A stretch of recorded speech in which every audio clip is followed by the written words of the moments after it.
This is a Flying Cow production.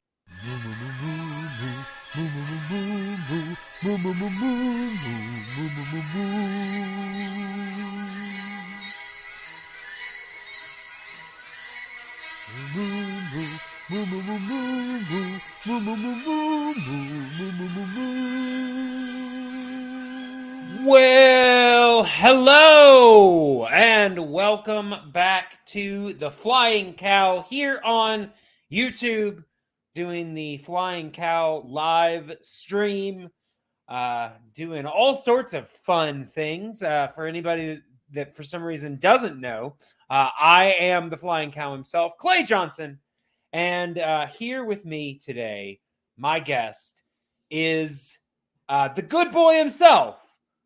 The Jeez, you've given me so many things to remember here. I got the title for you. Hold on. The Teddy Award winner, Lord Jack Allison. You got the title right. Well, you can't see it. Yeah. All the same, thank you. Clay, I was wondering if we could start this off with a hypothetical. Oh, geez. You and your hypotheticals. What is it, Jack? Okay, so hypothetical. You were to find out from a reliable source that you believe, you have full trust in, that a member of the Muppets has alleged that you were an incel. Stay with me. Which Muppet, Clay, would that cause you the most anguish to know that it came from? Oh, geez. Like, what would break your heart the most to know that this Muppet said that about you? I mean, my first thought is either Kermit or Fozzie, just because they're so. I mean, Fozzie's so like lovable, and I mean, I would assume if he said something like that, it would have been either like something that he didn't understand that he meant as a joke. But like, I guess it would be Kermit, because Kermit is just so, he's so lovable and direct. Yeah, no, that tracks. That tracks. Yeah. Thank you. Such a weird thing. You gotta start the live stream off with like the deep cuts. Right. Absolutely. Well, we've got some things to discuss. Yes. You are here because starting next month, why am I we here? are going to be bringing back the Academy. We've got a whole new slate of movies. We're going to be discussing the year 1930. Lots of great things to discuss there. But before we get into that, just want to go ahead and chat a little bit, talk about what's been going on in our lives. And I'll tell you, I've had a rather interesting month. Do tell. Not in a good way. Oh. At least not like fully. Wait, was it really Kermit? Yeah, that's why I was so thrown by your question, I can't blame you. No. Jeez. No. Sorry, man. No, I live here in Atlanta with my dog. And starting for years, it was just me and him. And then, because of inflation and everything going up and everything like that, they decided to raise my rent like to an extreme level. Like they added like $300 to the rent. What? In one fell swoop. Jonathan Larson was right. So last year I had to get a roommate, and it was basically one of those things where for the most part I didn't really even know, like 9 times out of 10 I still felt like I was living alone. I rarely knew when she was there, and even when she was, a lot of times she'd spend most of the time in her room. But the few occasions that we did spend time together was actually pleasant. We actually watched a few television shows together, and we had some good conversations. And unfortunately, long story short, her priorities changed, I guess is the best way I can say it, and she just stopped paying her rent.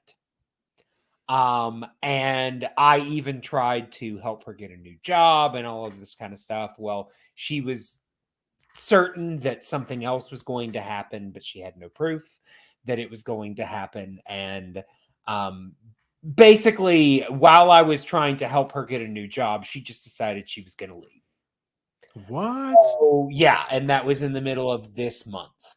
And so I, aside from, trying to sort out, the aftermath of that, because she didn't pay her rent for 4 months and I had to cover it. That sucks. It defeats the whole purpose of getting a roommate, right? Yeah, so do they drive? Like, do they have like a car to sleep in? Like, what's their situation? At this point, I don't know. I have conjecture, which I'm not going to share on the live stream. Do you want me to like shit in their glove box or something? Like, what would help? No, what would make this right? What was really weird, like I said, outside of this, we got along great. It's just all of a sudden, she got a certain idea in her head, and no matter how much I tried to shake it, she was certain. You didn't get along in terms of living expenses. Yeah. She thought things were going to be covered in a way that there was no proof for. It just, so all of a sudden in the middle of the month, she told me she was leaving. So I had to then start looking for a new roommate. And I don't know how recently you've had to look for roommates, but it's not easy. No. I mean, I've had to do it a few times in the past, and I swear, number one, it's a much better situation when you have a room and you're just trying to fill it than it is when you are looking for a room. I agree. That's what I did last, and honestly, at the very least, I knew that I still had a place to be. Now, I was worried about covering it, but I knew that I had a place to be. Whereas last year, I was like, if I don't get something before my lease is up, I don't know what I'm going to do. Yeah, that's so right.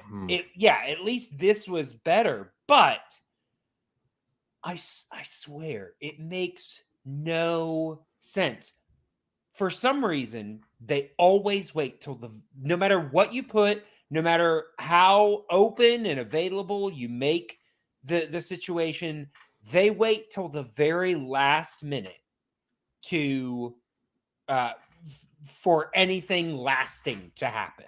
Yeah. Like I literally, now fingers crossed, because this isn't the first time, but I did actually find someone for the room today. My rent is due in 2 days. Okay. Well. Yeah. Last minute. Yeah. Yeah, exactly. Last minute. But it's so weird because I would get messages before this all of the time being like, hey, I like the room. And I'm like, cool. Would you like information? Crickets. Yes, exactly. Yeah, it's like selling something on Facebook Marketplace. Yeah. And I'm like, okay, why are you guys treating me like I'm on a dating app? There's really no reason to ghost me right now. Yeah, no, it's there's some. It makes no damn sense. People are looking for a roommate for a reason. It's like, give them the courtesy of being like, I lost interest or whatever. Yeah, right. I even had a guy be like, hey, can I come by and see it? I'm like, yeah, what time? Nothing. Yeah. And I had that several times.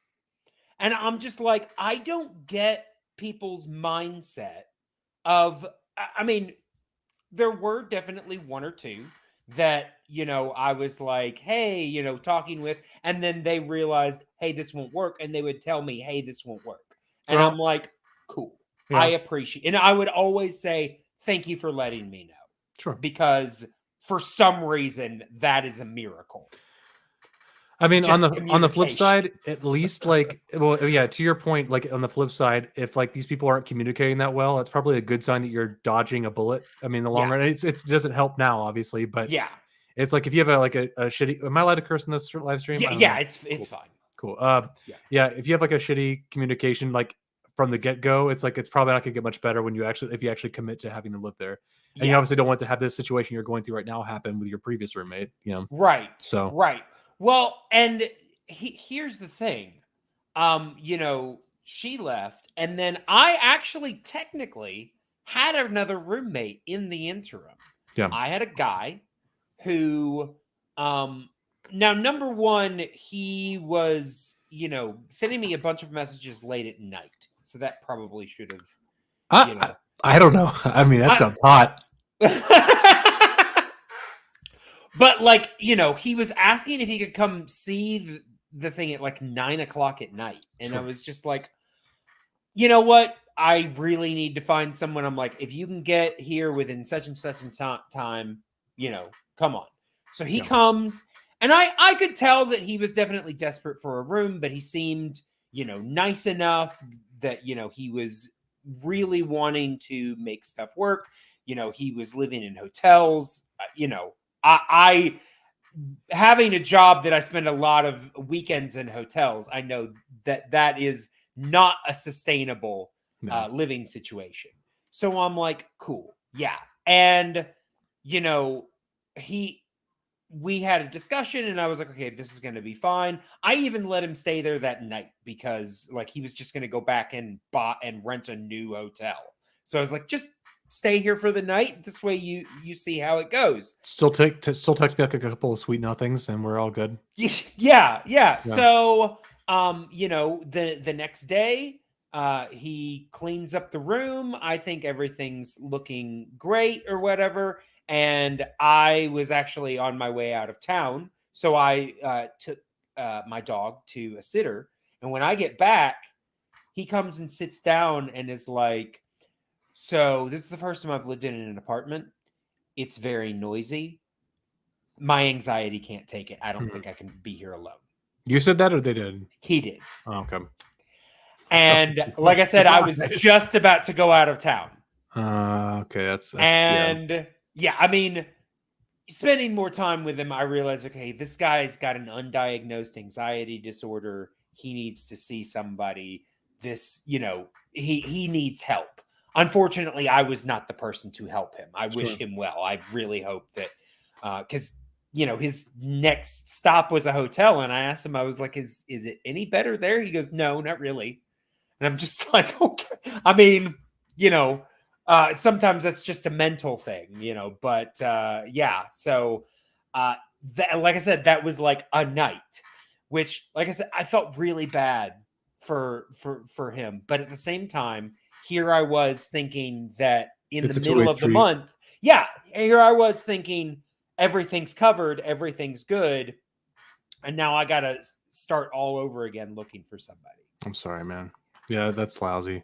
Yeah. And then, sorry, go ahead. No, I was saying, like, I mean, I can kind of relate. Like, I had one really bad roommate similar to your situation. They just upped and left, moved over to like Santa Fe without telling me anything.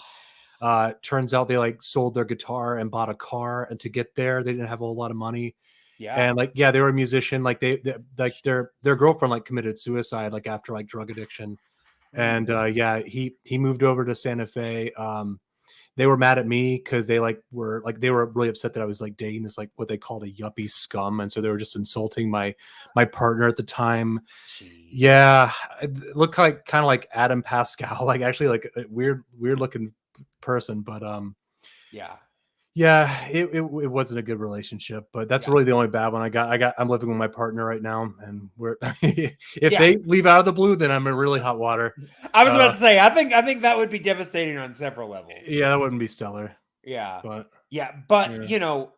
coming actually over the weekend, I got 2 people that were interested in the apartment, and I had yet to have 2 people at the same time want to come visit on the same day, and I felt really good about it. I was like, you know what? I feel like if one won't take it, the other will, and what would be great is if they both want it, because then I basically get to choose the better end of the deal. And wouldn't you know it, both of them, minutes before they're supposed to come, both decide not to. For reasons that they really should have discovered before they even contacted me. Yeah. One of them worked in Marietta, which for anybody that knows this area, I live, far. in a more northern location of Atlanta, and it's like 45-50 minutes from where they were working, and we'd been talking for like 2 days, and it wasn't until they were on their way that they realized this is far. Yeah. And I'm like, yeah, it's marked on the map. You should have known. You should have figured that out. And then the other person, again, for a reason, I don't do it very often, but occasionally I will have a cigar. And, I do it. I'm very respectful about it. And, I'll do it outside, whatever. It's just a nice little, relaxation thing for me on very rare occasion. And they asked the question, do you ever smoke?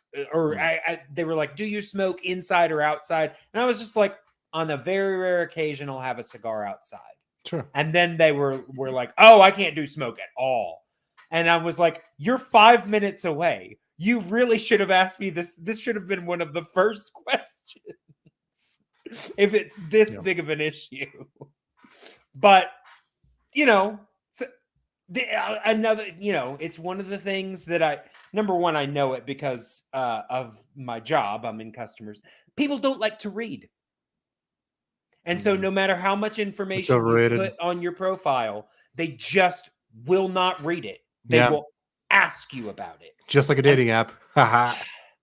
Like half of the people that did ask questions asked things that were on the profile. And I was just like, do you have any pets?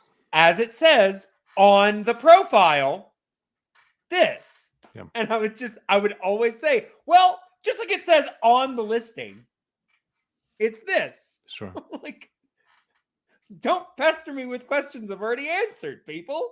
Yeah. It's like I like I said, I do sales for a company, and I have a price sheet listed right next to where people stand when they talk to me. I always get the same first question. What are the prices? Oh, you mean the prices that are on the price sheet right next to your face? Those prices? Mm-hmm. How about you turn your fucking head and look at them? But yeah, people just don't pay attention. No, they just need to be more respectful. Yeah. You put time into posting the ad, they need to give you the time to, read it. Yeah. But yeah, so that's what's been going on with me. Some very interesting stuff. So I mean, I don't think we don't have a lot of people in the stream, but feel free to I'll jump on 1 sec. Feel free to chime in. Let us know your own horror stories about various looking for roommate situations if you have them. But oh yeah, there's Jack. But yeah, so what's been going on with you, man? Not a lot. I mean, today's been kind of just a bland day with work. I'm about to go to a friend's bachelorette combo party towards this weekend, so I'm excited about that. But no, I had this weird thing today. I walked outside to water my plants, and I stepped on this weird brown root that was on my sidewalk, and it hurt like hell for some reason. It was like this old root, and my foot started bleeding. And so I was walking across the house, it was like, I was thinking all right, it's just like a thorn or something, but no, I had spots of blood behind me. It's like in an action movie, when someone's trying to track down their prey, like the guy that got away from the car wreck or something. Oh yeah. It's just blood. I got to go find where he's hiding. No, it was like that. And I think I still have the splinter in my foot. I don't know what's going on with it. There's this weird black line that's in there, but it also just might have been that's how deep it got. I don't know. Anyway, that's been my day. But you might want to get that checked out before you turn into a tree person. Wait, that can happen? I mean, I don't know. I saw the Green Knight, and that shit was pretty dope. That was a tree person. He got his head cut off, and he was fine. I don't know. Spoiler alert. But yeah, no. So that's what's going on with me. I guess not a whole lot to brag about. But that's how it goes. Yeah. Like I said, gonna party hard this weekend. It's been kind of like a nice week because I only got 2 days to work at the office this week. So Well, there you go. yeah, can't complain about that. Yeah. Can't complain about that. But yeah, otherwise been just chilling out, watching some movies here and there, and yeah, nothing Yeah. to write home about. Yeah, I mean, we're in the summer, so this is kind of an off time for me as well. Yeah. Because I usually work for an after school program. Well, there are no schools. I'm still working for the same company. We have various things through the summer, but there are always some dead weeks. So I'm currently in kind of an off week, still doing a few things for them at home, but basically things that I work for a company teaching kids chess. So Yes. right now I am cleaning pieces in my living room. How does one clean pieces? Basically you empty the bag and you take a little wet wipe and you wipe each one of them down and then put them back in the bag. Why not just like throw them in the dishwasher? Well, they've got little felt things on the bottom, and that would kind of mess those up. I mean, a lot of them don't have that, but they look nicer when they do. So fair enough. Yeah. Honestly, I can't tell you how many times I've been in the middle of something very important, and I get a kid like, I got a question.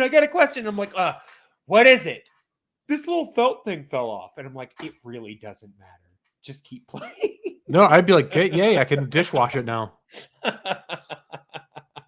I will say I thought about it for a second, like, because right now I'm just washing them in like a big pan you dump out all the pieces at once and you put them in a large container. I'm using like a big pan that I have to hold them. And I thought about I was like, if I just put soap and water in this real quick and then just dried them off as I go, that would be really quick. But I was like, yeah, but it'd mess up the felt. So I didn't do that. Yeah. But yeah, that's what I'm doing with my days. But yeah, it does. I will say right now I've mostly been just catching up or watching television shows that I'm listening to podcasts about. But I do eventually plan to watch some movies when I get the time. Any good shows you're watching right now? I mean, not really. I'm mostly watching old stuff. Like I said, the ones that I'm watching regularly are ones that I'm watching rewatch or that I'm listening to rewatch podcasts for. So a couple different versions of Star Trek. And then I'm listening to the rewatch podcasts for both Smallville and Boy Meets World. They're both done by members of the cast. So yeah, actually really fun. I think the Smallville one is Talkville with Tom Welling and Michael Rosenbaum. And then the Boy Meets World is Pod Meets World with the Ryder Strong. Now I can't. Wolf Friedle and I want to say Topanga. What's her real name? Danielle Fishel. Yeah. I was wondering what they've been up to. I haven't seen them in a while. Last thing I think I saw Ryder Strong in was Cabin Fever. Yeah, he doesn't act so much anymore. Both he and Danielle do more directing now. Okay. And Will Friedle does a lot of voice acting. Does he? Cool. Yeah, I saw him in Ron Stoppable, of course, but I haven't seen him. I haven't heard him since, I don't think, either. No, I think... Now, I haven't checked this out myself, but I believe he said that he was the voice of the lead character in Batman Beyond. Oh, okay. Oh, yeah, that's right. He was in Batman Beyond. Yeah, and he's done a lot of voice work. Honestly, the other day, I just was on some cartoon popped up in the background, and I heard a random voice, and I was like, "That's Will Friedle." And it wasn't obvious Will Friedle. It was just because I'm so conditioned to his voice now, I could pick it up. Now I want an edit from Batman Beyond of him saying the Feeney call. Well, you know, he actually retired the Feeney call. Yeah. How do you retire? He's the right for the show. How do you retire the Feeney call? Well, here's the thing. He talked about this actually in some of the earliest episodes of the podcast. Okay. That he number one wasn't doing it a lot, even at conventions. He was really just doing it like when people would request it and things like that. And he says he'll still do it on the occasion, but apparently when they created Girl Meets World, there was an episode where the two lead girls in that just started doing the Feeney call. And he said at first it kind of bothered him because nobody asked him about it. And that was basically his creation. And he said nobody really asked him about it. But the more he thought about it, he was like, you know what? It's fine. It belongs to them now. That's theirs. So that's kind of why he doesn't really do it anymore. But yeah. But yeah, I mean, they're fun things to listen to. But I mean, I will say I really want to catch up on. There's a bunch of like films, especially like from last year, that were big movies that I just never got the chance to see. Same. I still haven't seen Everything Everywhere All at Once. So you're the one. All right. Yeah. And there's some others. I still haven't seen RRR. There's a lot of stuff. That's a good time. Yeah, there's a lot of stuff that I have not seen. I will say, though, I've been catching up on some other silly, lesser-known things that I'm like, okay, everybody has to watch this now. Have you ever heard of the British series? It's like it's a panel show, but it's kind of like a game show, but it's also just a comedy show. It's called Taskmaster. Oh, okay. No.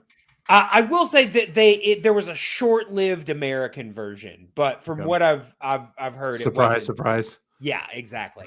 But basically, what it is there's a comedian, a guy called the Taskmaster. Yeah. And he assembles a group of his comedian or comedian adjacent friends. It's a panel of 5.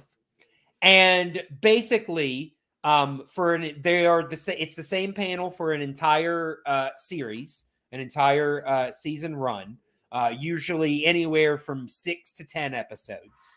And during each episode, he will just give them random tasks, most of which have been recorded like months ahead of time.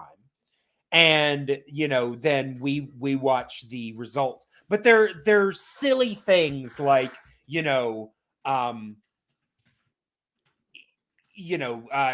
try to move this egg without touching it.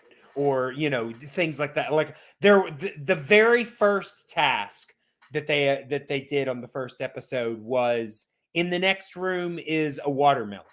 You have to eat the watermelon, eat as much of the watermelon as you can within a minute. Your time starts as soon as you enter the room. Okay. So, how much of the watermelon? Like the entire watermelon, or just like, as much of it as you can. Basically, they measured how much of the watermelon was left, and by that, including the outside, just as much as you can. But like the inside, like the red part, or we talk about like the actual like green part as well? Like, do you like? Well, here's the thing. Yeah. So everybody approached it differently. When they walked in, there was just a watermelon sitting on a whole watermelon sitting on a table. It wasn't like cut or anything, was it? No, just a whole watermelon. Were they given like utensils, like knives, or did they have to smash it? Well, here's the thing. Yeah. All the task said was, in the next room, there's a watermelon. Okay. Eat as much as you can within a minute. That's all it said. One person thought ahead and was like, oh, I'm going to need a knife. So before he entered the room, went down, got a knife, walked into the room, sliced it open, started eating watermelon. 3 of the other guys walked into the room. One of them cracked it open on the table and started eating. 2 others threw it on the ground. the last woman walked in and was like, "Oh, it's a watermelon," and basically spent the next 45 seconds finding something to open it with, and then got like a mouthful before time was up. So that's kind of the humor of the show, is that everybody's going to approach these tasks differently, and to kind of see what they do and how they approach it. Some people come up with actually some really creative things. Like I think in the second season there was a task on the next hill. There is a yoga mat. Down here are 3 balls. You have to get 3 balls on the yoga mat at the same time. Whoever does it fastest wins. Well, pretty much everybody was trying to figure out a way to get these yoga balls up the hill to put on the mat. Like one guy walked up the hill, brought down the mat, put it next to the balls, rolled them over, done. And they called it, they were like, based on what the task says, that's not cheating. Yeah. Because it didn't say bring the balls up the hill and put them on the mat. It just said there's a mat on the hill. The balls need to go on the mat. Sure. So, you know, it's fun to see who comes up, and you know, sometimes they come up with creative solutions, and then it's like, yeah, but that doesn't really work based on what the task said. That's cheating. Does it ever get dangerous? Not so far. Okay. I mean, but no one's like pulled like a gun or anything in the show. No. I mean, like I said, it's mostly like just good natured, good, you know, fun, healthy violence. Yeah, and honestly, I have enjoyed watching it so much. It's the entire series is on YouTube, and what's really funny is if you type in Taskmaster, the first thing that pops up is, "Hey, the show's here, pay for it." That's YouTube. The next thing you'll find is the official Taskmaster page, which has the entire show for free. Okay. So YouTube tries to get you to pay for it. Taskmaster says, "Watch it here for free. We don't care." I mean, if it's one further step from me being reminded of that horrible Black Widow movie, I'll pay whatever they want.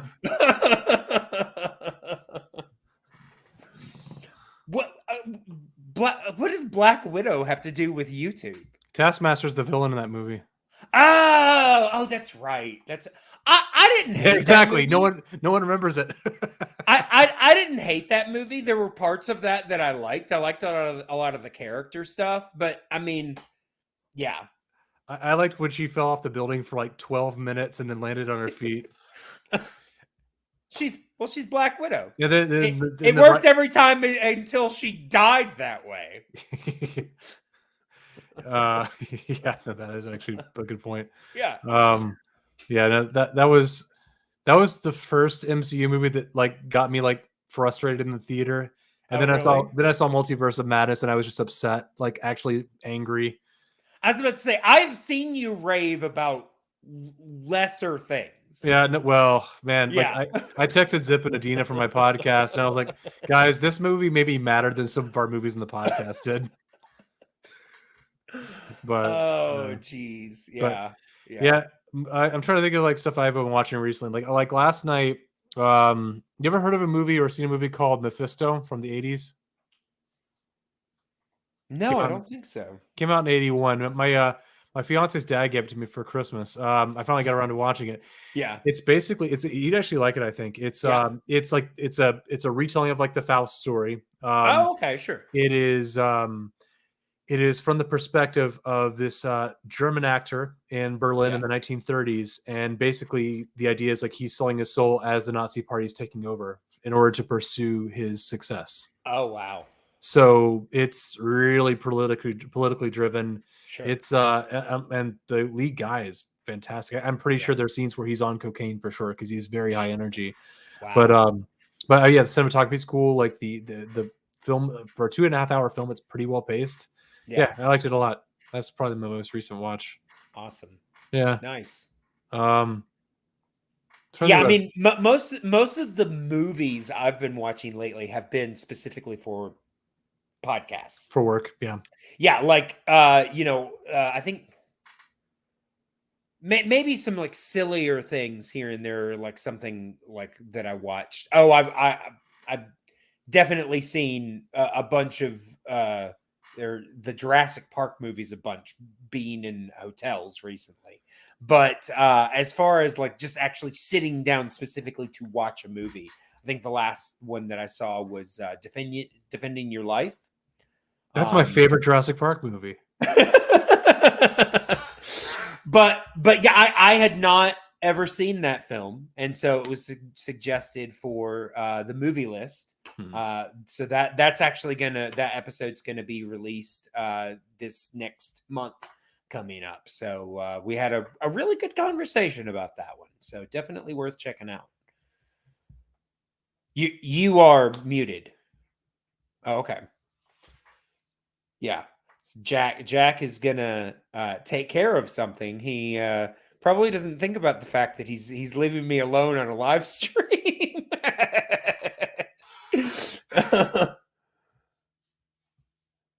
Something happened to the mic. Yeah. All right. Yeah. Just figure it out. Take a look. While Jack is doing that, I will go ahead and talk to you guys about one of the things that we're here to discuss today, which is, like I said, the Academy is coming back. For anybody who is not familiar, the Academy is something we did not last year, but I think the year before that. Where basically we chose a random year, and we just I went online and did a lot of research and kind of put a list together of the quote best films from that year based on just what different people said. We made kind of an amalgamated list. We ended up talking about it. We did 15 films, and last time we did it, it was for 1994. And we ended up, talking about those. We did 4 episodes. Each of the first 3, basically, we talked about 5 different films. That also included, I allowed myself and both Jack and Hannah, my other co-host on that, Hannah Kiefer, to choose films of their own suggestions to add to the list, just to kind of add a little bit of color to the list. And like I said, at the final episode was basically an award ceremony where we decided what the best film was for that year, as well as handing out different awards, which with Jack involved got rather colorful, of course. Hey, dude, you give me an inch. Also, am I back? I know. Yes, cool. Yes, Jack's back. It told me that my mic was unplugged, and I'm like, what? Oh. So yeah, that's what happened. Sorry about that. Oh, well, I mean, you're back. Yeah. I thought maybe somebody was talking to you or something. No, I unplugged it and plugged it back in. Oh wow. Well, there you go. Yep. There you go. Sometimes that's that's what happens. Like I said, Jack, I've been telling them kind of, the Academy's coming back. This time we are doing the films of 1930. So obviously the first criteria in making this list, this was a much different experience of making the list than it was in 1994, because in 1994, number one, a lot of the stuff we'd heard about or were familiar with, or this, that, or the other. 1930, not only were there a lot of films that a lot of us weren't familiar with, but there were also, we had to make sure that we could find them, because there's a lot of 30s films that are either lost or just hard to find. Yeah, we'll talk about it when we get to the episode, but like I had like 4 tries with my pick. Yeah, that was a pain in the ass. Yeah. Jack. Like I said, once again, we did a host pick, and both Hannah and myself were able to pick films that we were able to find pretty easily. But Jack went through like 3 or 4 different picks. Yeah, if you hate this one, you can't be mad at me. I tried. I will say all of the titles of all of yours were I was like, well, that seems like a very Jack pick. I mean, did you expect me to go to like the year 1930 on Wiki and be like, all right, plot this one? No, plot this one. I did not expect a Grand Mariner's Daughter. Yeah, okay, cool. Let's go with that one. I did not expect you to pick the Hitchcock for the year, which was my alternative pick. Yeah. I didn't expect you to do anything. It's you, Jack. I don't expect anything traditional. Thanks, man. I will say I was a little surprised that simply because you had suggested it, that you didn't choose the Stooges film from that year. Too easy. I figured one of you guys would pick that one. That's honestly why. Like, I didn't know what you two were going with, and I was like, well, I gotta. Yeah. No, I went with a filmmaker who I'd never seen before. And same. Hannah, you know Hannah. She's. Oh, I know Hannah. I mean, she's usually going to try to choose something with music in it, or with some sort of interesting twist or something like that. I will say I haven't watched her pick yet, so I can't 100% say what it's like. But yeah, I haven't found half of her picks yet. So well, I mean, I will say Hannah says that she knows how to get them. Yeah. If we need. But yeah, I mean, so we're doing 1930. It took a little, when I was distilling the list, because usually I just find like a few different sources. I think for the last one I did, number one, the first thing I do is I always take the Oscar winners for the year. They're automatically, or the Oscar nominees, sorry. The Best Picture nominees for that year automatically in the list, just for the very least, so that we can compare and contrast. And then shit academies. Yeah, honestly, I mean that's kind of what ended up in '94. I think the only film we only had one film in our top 5 that was that was a Best Picture nominee. Yeah. Anybody that's interested as to what that is, go find it in the feed. It is still available on the Flying Cow feed. You can. It was North. Check out. Yes, that was that gem. No, that was Jack's choice last time, which you still didn't have a great reason for why you did that to us. You just wanted to see how we'd react. Like, not good. It's a good bad movie. That's all I'm saying. I don't know that I've seen worse anywhere near that. But yeah, so like I said, it was interesting for this one because there were only 3 Best Picture winners that were actually from the year 1930. I explained more about that in the first episode, so that was limited. And then a lot of the sources that I used last time, I think the last time I sourced Siskel and Ebert's top picks for the year. Well, they weren't reviewing films in 1930. Well, they were I assume they were alive then. How would let's see. I think a little early for them. But I'd sourced a couple of other things. I think I was finally able to find a 1930 list on Metacritic or something like that.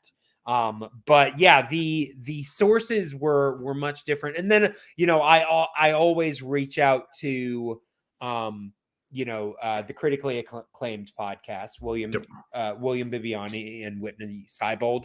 And they actually had some pretty good suggestions. In fact, they suggested, one of their suggestions was Hannah's pick, Madame Satan. But yeah, I thought it would be fun. It's actually pronounced Madame Chatan. Oh yeah, like Chatan Tango. Yeah.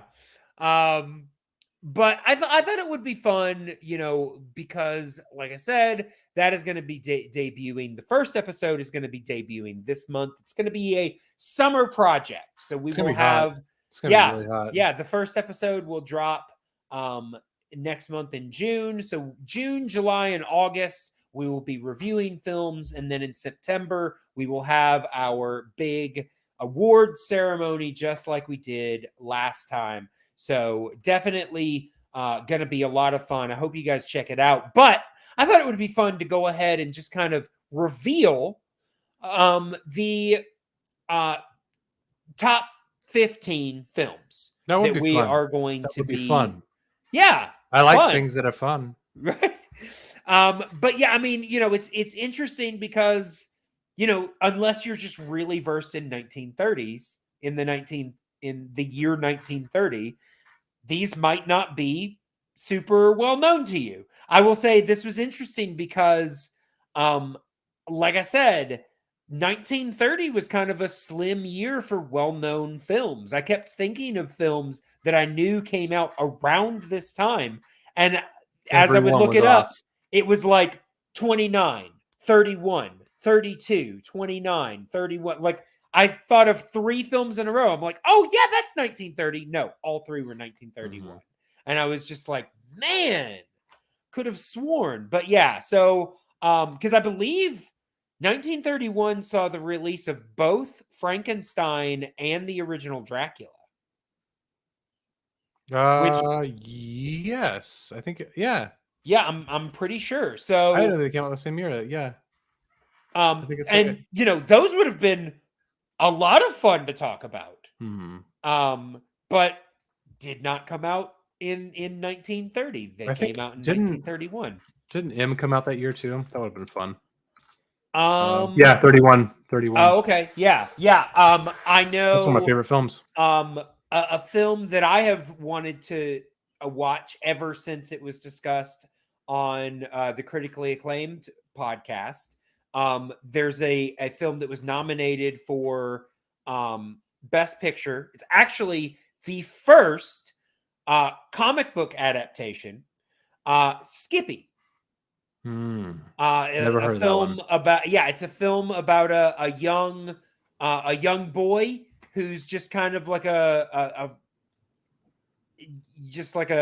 tough little kid who has like little kid adventures. It was Jackie Cooper played it. Jackie Cooper was big child star from that era. But I've heard it's actually a really fun little movie, and I was like really excited until I found out it was in 1931, not 1930. But there are still some pretty interesting films. So let's go ahead and let's kind of break this down, and I'm just gonna I'll announce as we go the episode that they are in. So our first episode, the first 5 films that we will be reviewing are number 1, All Quiet on the Western Front, which is probably the most well-known film that we're releasing on this list, or that we're reviewing on this list. Obviously, there's a more recent adaptation of it that was also just nominated for Best Picture in the last Oscars, but this is the original 1930 film, actually just released not long after the book on which it's based, but it's a film about World War I. Very one of the few films that people can truly say is an anti-war film. Even a lot of films that call themselves anti-war, it's hard not to argue that the war isn't very cool and cinematic. Yeah. So whereas in this one, it's dirty and it's not glamorized at all. But yes, the next one is L'Âge d'Or, which is kind of a it's an odd film. It's about a big entrance. Yeah, it does sound like that. But it's a French film.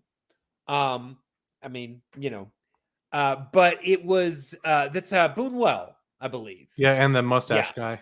Oh, and Salvador Dali Yeah. also was part of writing of the writing, but Buñuel directed it. But yeah, it's kind of an absurdist film. It's a very interesting watch. I will Great to say. watch when you're high. Probably my favorite, the ones we watched high. Yeah. Yeah. Did you rewatch all of these high? Not all of them, just a couple that stood out to me. Okay. That was one that, yeah, Okay. because it's like an hour long. It's like, why not? Yeah. Yeah. And then we have Morocco, which was basically a vehicle for Marlene Dietrich, who we talk a lot about.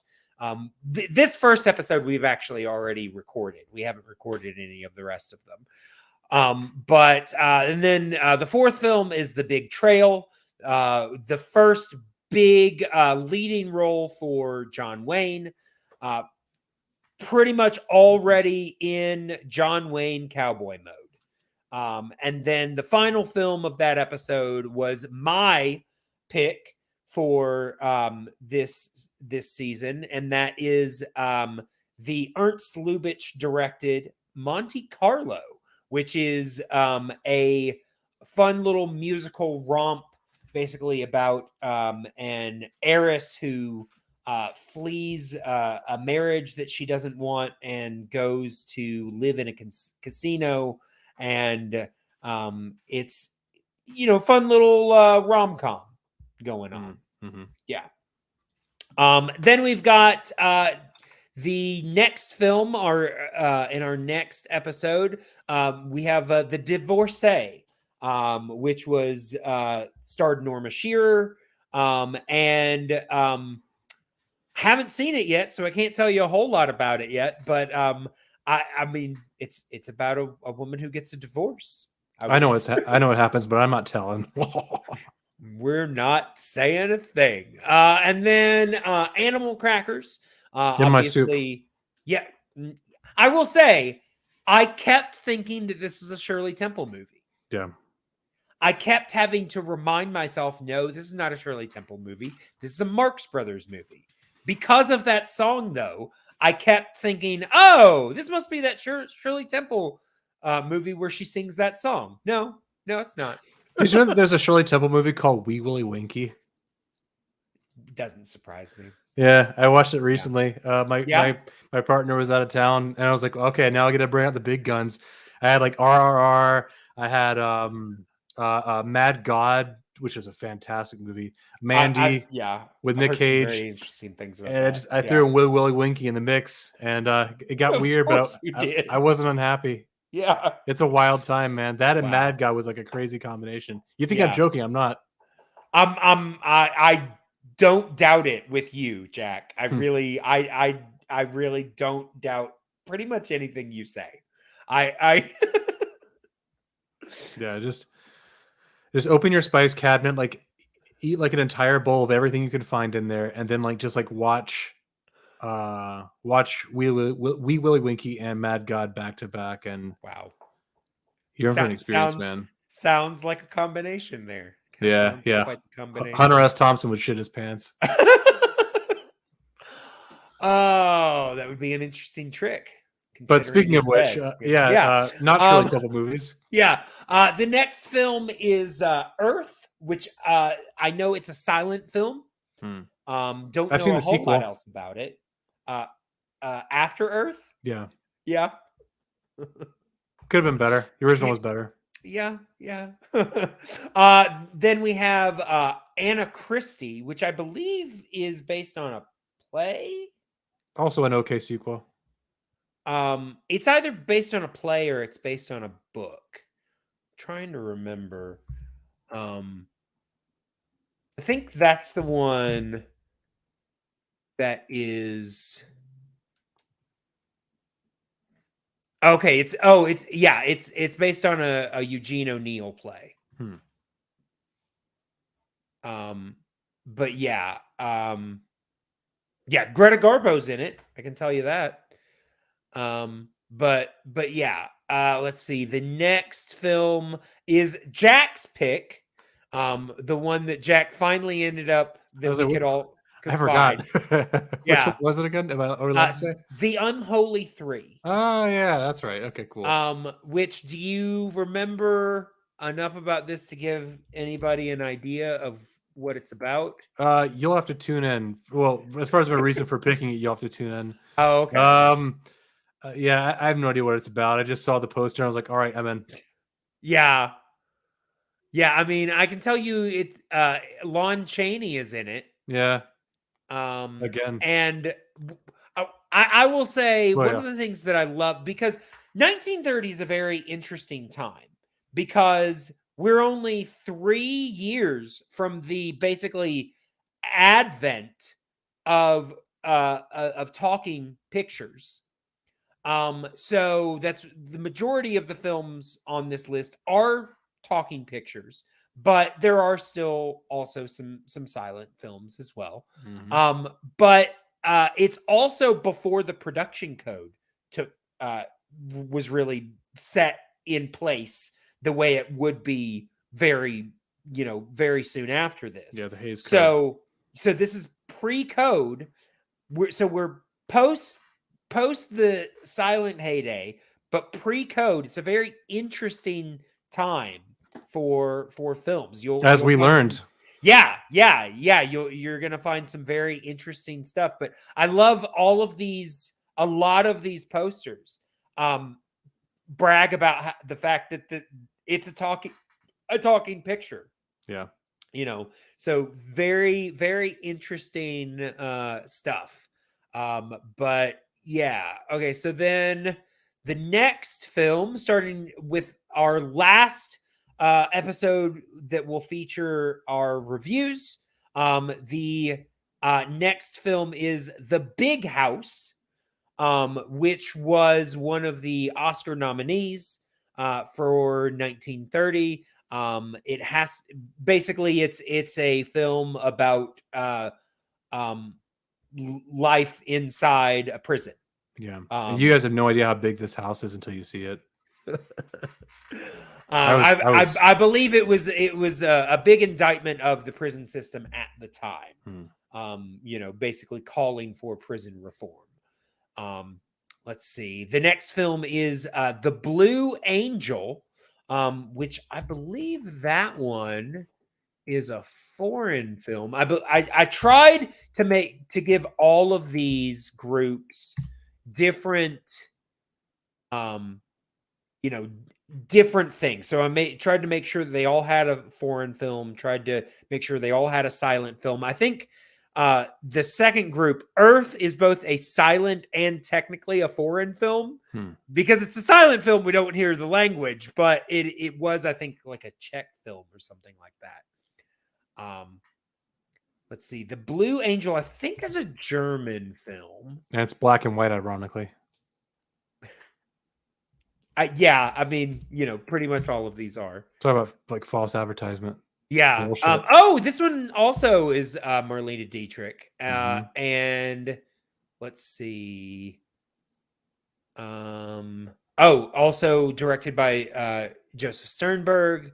So yeah, interesting film, that one. Yes. And then the next film, and I tried to separate these, it just didn't work out well. After The Blue Angel, we have Hell's Angels, one of the kind of infamous releases from oh no, I can't think of the man's name. Danny Glover. Yes, Danny Glover, because he was alive during that. I was thinking of Angels in the Outfield. My bad. No, Howard Hughes.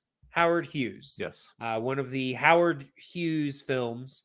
And actually pretty it was pretty groundbreaking in its time for special effects, because the aerial things that are done with the planes were actually, I mean, pretty dangerous. He was not necessarily concerned with safety, for this type of thing, but Safety was that's last. Howard Hughes. Yeah. Let's see. And then we have City Girl, which I believe that's the silent film. Takes place on a farm. In this group. You don't say. I've seen that one. Yeah. And then the final one is Hannah's pick, which is Madam Satan. And I almost guarantee that it's got music in it of some type. It'd be ironic if it had nothing, no sound in it whatsoever. No music, no Foley, nothing. Pre-code musical comedy. Yep. Okay. Yeah. I called it. Yeah. That tracks. But yeah, I will say so far we've already had some pretty interesting insights in these films. We've really liked some we didn't necessarily expect to, and then we've also not liked a few as well. But yeah, it's been an interesting journey already. So definitely, here's the thing. I think that this concept has been interesting. Every time I bring up this concept, everybody's always like, ooh. And I will say you might, when you hear that we're reviewing the films of 1930, be like, maybe I'll catch it next time. Seriously. I would definitely encourage you to still check these out because like I said, there's some very interesting stuff here. Even if you've never seen the films, number one, pretty much all of these films that we're going to be reviewing are available online in one way or another. A lot of them are on YouTube or on Dailymotion or different things like that. And most of them are pretty short watches. Yeah. And like I said, we've already seen some like I said, this is a very interesting time in American film. There's right a lot after of the silent era. A lot of envelope pushing. Yeah, right before the code really, kind of took hold the way that it would. So, yeah, we've already seen some pretty risque stuff. Yeah, there was even like an example of Vore in one of our movies. Like I couldn't believe it. Yeah, I mean, it's pretty interesting. Yeah. So yeah, I definitely, check this out. I mean, obviously if you're a cinephile, this is going to be right up your alley. But even if, you're a little hesitant, to watch older films, let us watch them for you and then tell you about it. Yeah. I know what kind of like got me interested because I told you guys in the first in our first recording that I went to watch the All Quiet on the Western Front before seeing the remake recently, and and my impressions of that kind of led me to be like, all right, like what you got in 1930, like it kind of reignited my interest, I guess, so to speak. Yeah. So don't definitely movies you don't want to sleep on that we cover, some of them at least. Absolutely. Yeah. I do want to ask you, Jack, have you already started watching the films for the next group?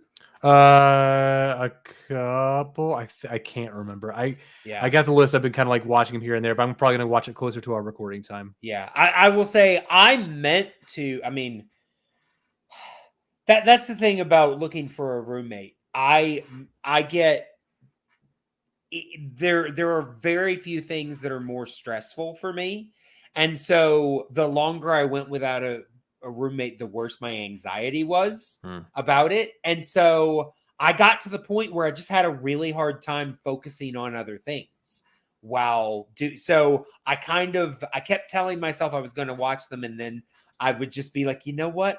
I actually just want to watch an episode of Taskmaster or watch an episode of Boy Meets World and just zone out and not think about anything critical right now. So yeah, I mean, now that hopefully things are covered, I should be able to get back on track. But I have not watched any yet. But we probably have a couple weeks before that recording. So. Yeah, no, we got life stuff. Yeah, movies are a luxury sometimes. The older you get, especially. Yeah, it can. And then you have people like Hannah, who posts reviews for 10 movies she watches every week. And I'm just like, Good A week. for you. Come on, that's a slow week for her. Sounds like. Right? Yeah, exactly.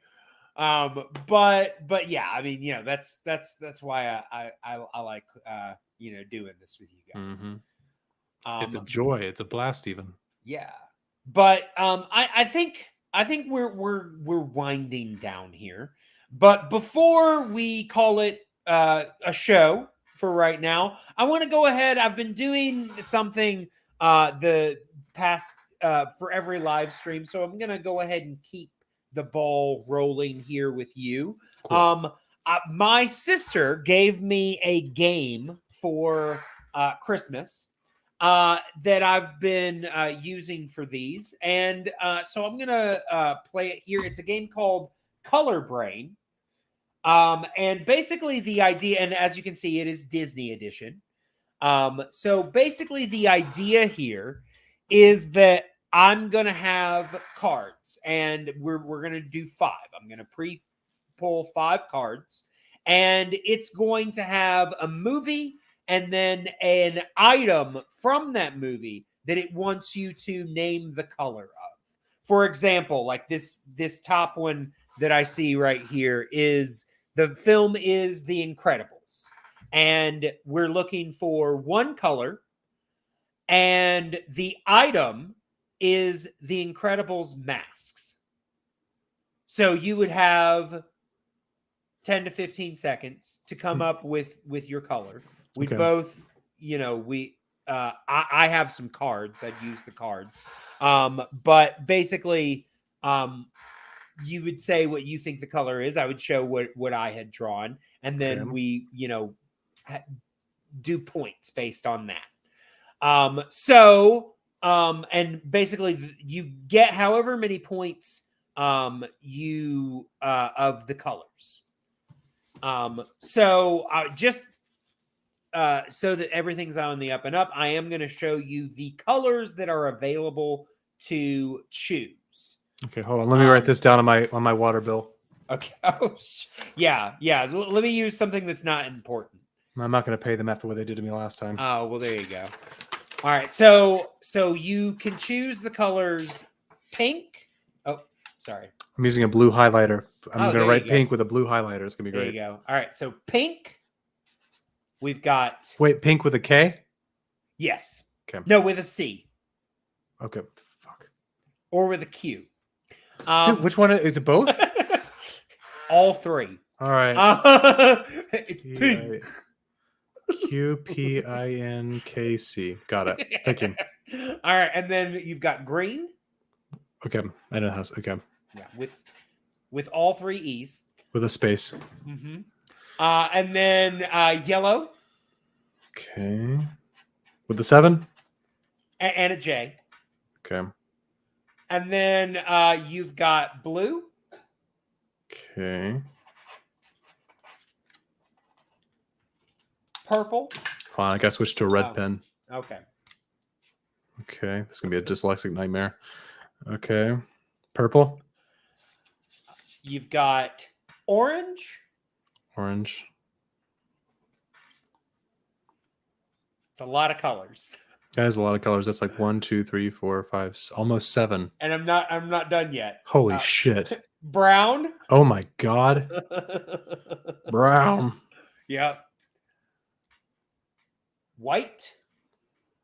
I'm not even gonna write that one down. I'll know what I'm talking. Sure. I'll know what it is. Black. Okay. So you cannot write down that one down in the opposite. Black is not a color, so this is bullshit. All right. Red. Red. Okay. And then the final color, which is gray. With a Y, with an E or an A? Serious question.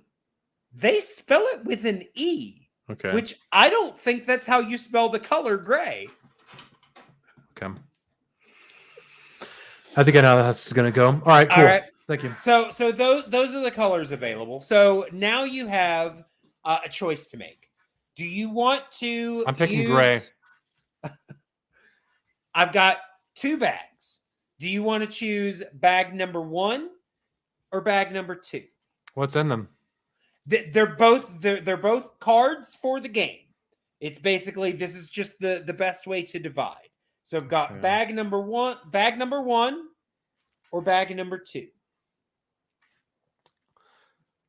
What happens if I pick bag number 2?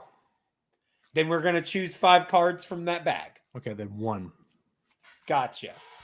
All right, bag number 1. And I'm just going to randomly pull 5 cards. Fuck. Okay. All right. Oh, I think we did that one last time, actually. Let's see. The masks are black. They are. Very good. All right. I saw that movie on a plane. Did you? Mm-hmm. I will say, let's see. Speaking of roommates, I actually had a roommate who, like, no joke, they said they liked watching movies about plane crashes on planes because it made them feel safer. Interesting. It's like a worst case scenario. It's like, how bad could it be? Yeah. Wow. All right. Okay. So interesting here. Interesting lineup of films we got here. So what I'm going to do is we'll do this obviously 1 card at a time. Are we racing, or like, is it like first answer, or is it just No. Okay. We'll each have. I mean, I usually say 10 to 15 seconds, but basically, as soon as you know the color and I've drawn mine, we'll just reveal what we think. No, I am colorblind. Does that matter? Might be interesting. We'll just see how it goes. We'll see how it goes. My background's purple, right? Purplish orange. Yeah. Mm-hmm. Cool. Yeah. All right. So, let's go ahead and let's start with the first film. Okay. The film is Alice in Wonderland. Okay. We are looking for 1 color. Live action or remake? These are all going to be the animated films. Okay. Could use it as in a sentence. Alice in Wonderland is a Disney movie. Okay. Cool. Yeah. Thanks. Okay. Thank you. And we're looking for 1 color. And the item, the Queen of Hearts hair.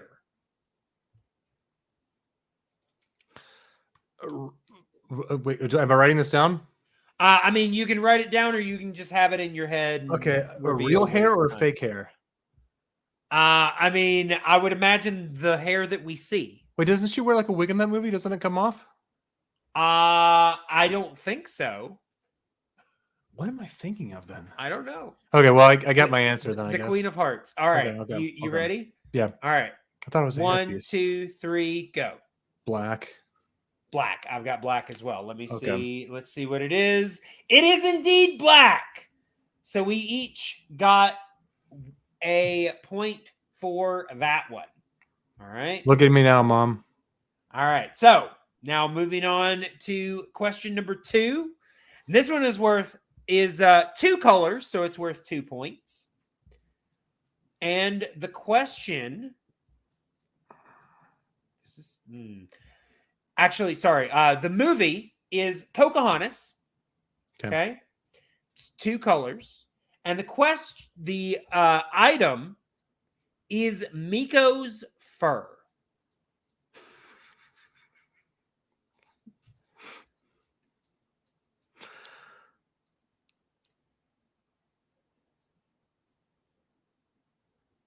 All right.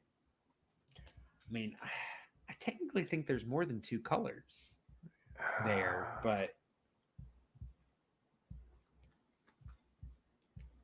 yeah, that's what I'm thinking too. But I think I'm going to go with what I believe are the main colors of the fur. Okay. All right, you ready? Yeah. All right. So, what did you choose? If I don't remember who Miko is, black and gray. I also went with black and gray. Is that the Miko, raccoon? the raccoon, yeah. Oh, yeah, cool. So, yes, black and gray. Okay, you see, I was thinking that part of his nose was white. What color is it? So, it's just gray. Okay, then you lose 4 points. I didn't show white though. So, no. All right. So, we're tied 3-3 apiece. All right. So now we're going to move on to the next one, the next card. Cool. And this is coming to us from Inside Out. Okay. Okay. And we're looking for one color. And the item, the thing that we are looking for the color of is the Dream Director. So in the film, the sequence where they go to the dream area, the color of the director. And this is just a one color we're looking at? Yes, one color. Okay.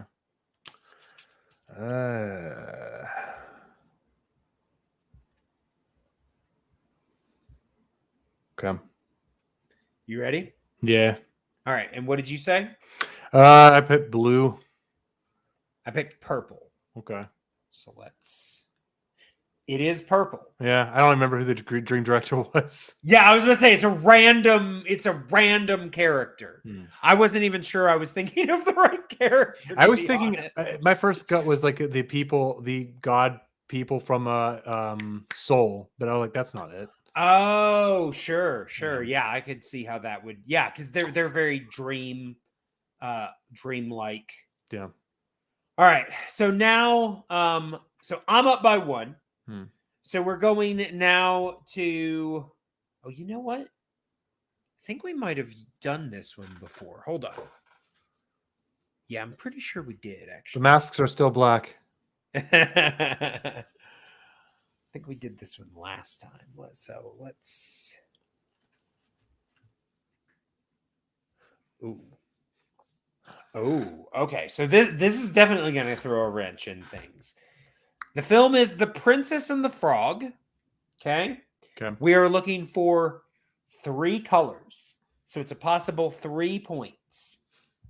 Okay. And I mean, I don't know about you. We can decide this, but you want to make points eligible if you get one color or only if you get all 3?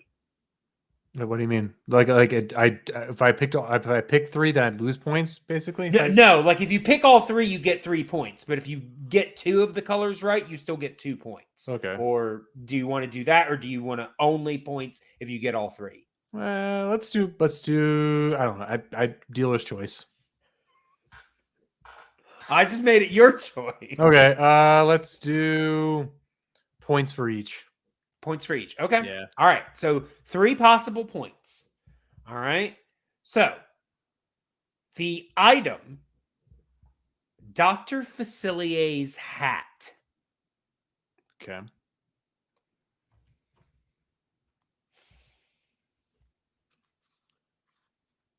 Okay.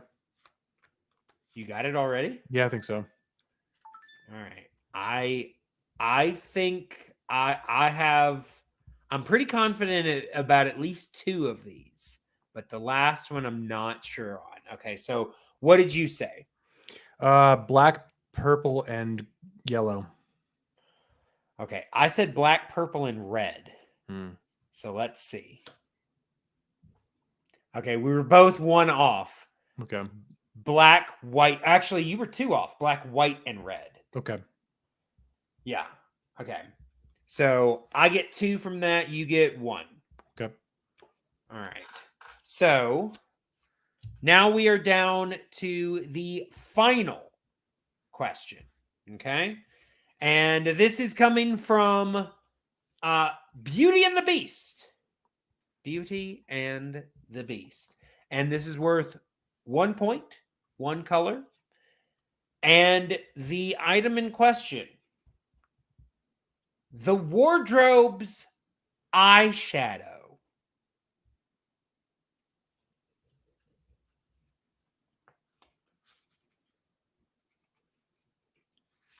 Okay. Got it? Yeah, I guess so. All right. So what did you say? Pink. Okay, I said purple again. Okay. So let's see. Fuchsia. We were both. It was blue. Okay. That would have been my second guess, but you don't get more than 1. All right. Well, there you go. Quick question. Yeah. Have you ever got? Do they have a Colors of the Wind card for this game? That I don't think so. That 'Cause I would feel like be there's only one rather answer. tricky. Yeah. But yeah, like I said, fun little game. I think this was a lot of fun talking about this. Do want to encourage everybody to remember to check out the upcoming release of the Academy. We're going to be doing our first 5 films from 1930. Remember, you can always contact us on Twitter and Instagram at The Flying Cow Pod. You can also email me at theflyingcowpod@gmail.com. Remember to check out all of the other shows that we have on the network, as well as the Patreon, patreon.com/theflyingcow, where you can find all sorts of exclusive things, including a video that I put up, I think was one of the very first things I put up, in which Jack and I talk about our favorite films from 2021, and we eat hot wings. So make sure to check that out. And we drank Malort. Yes, you made me drink that awful stuff. My buddy who introduced me to that awful stuff is going to the bachelor party. He's the groom. Oh wow. Okay. That's Is absolutely he going to gonna be involved. toast with Malort? That is absolutely going to be involved in our celebrating. Mm-hmm. Yeah, absolutely. But yeah, Jack, anything you want the people to know about? If you can put up my voice, I'm a voice actor in a series called Zodiac Task Force. I've mentioned it on the show a couple times before. It's currently on your basic podcast streaming platforms. It's basically a serialized after school special, like He-Man meets Power Rangers. We're about to go to YouTube. It's about to be like a motion comic sort of aspect, but Nice. Great people to work with. I've been working with them for a while now. We got, I guess, our 18th episode coming up pretty soon, but it's a well-produced show. Good people to work with. If you like that sort of thing, that cheesy kind of action thing, check us out. It's a fun time. Nice. Awesome. Well, yeah, definitely check that out, and make sure to, like I said, check out all of the stuff that we've got. And we will be back next time, next month, talking with somebody else about other stuff. But until then, moo.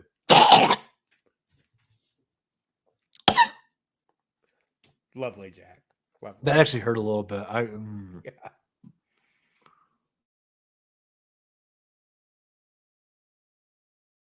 Mm.